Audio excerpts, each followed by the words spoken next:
Home Show. Nick from Arcola has a question about deck protection. Well, his was installed about a month ago, and he says, well, now it's dry, and he wants to do something with it. Nicholas writes to us, Tom, it's built with KDH 19 2x8 boards. And he says, I want the best protection I can get. I think you suggest solid color deck stain, which is like a paint, and I'm going to go with that. But he wants to know any more advice on preserving or applying the product. No, not at all. First off, KD means kiln dried. That means he really didn't have to wait for it to dry unless it was out in the rain. Then you wait for it to dry after it rains.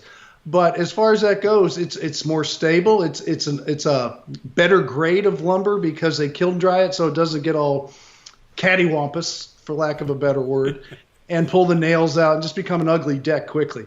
But as far as the pigment in stains or paints or anything else, that's your biggest protection. So solid color stain is one step away from a paint, and it's the best protection you can have, and it'll give you that look if you pick the color you want, a cedar or something of that nature, or any color just about. There's quite a few.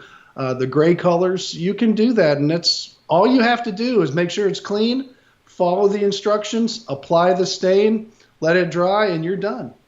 Fair enough. All right. We'd like to help you with your project, too. And that's because you want to do it right, so you don't have to do it again. So visit HomeShowRadio.com before you do, and we'll help you. Click on the Ask Tom button, fill it out, send it in, and we'll post a video just like this one for you. And you'll find them at HomeShowRadio.com, on our Facebook page, and, of course, on our YouTube channel.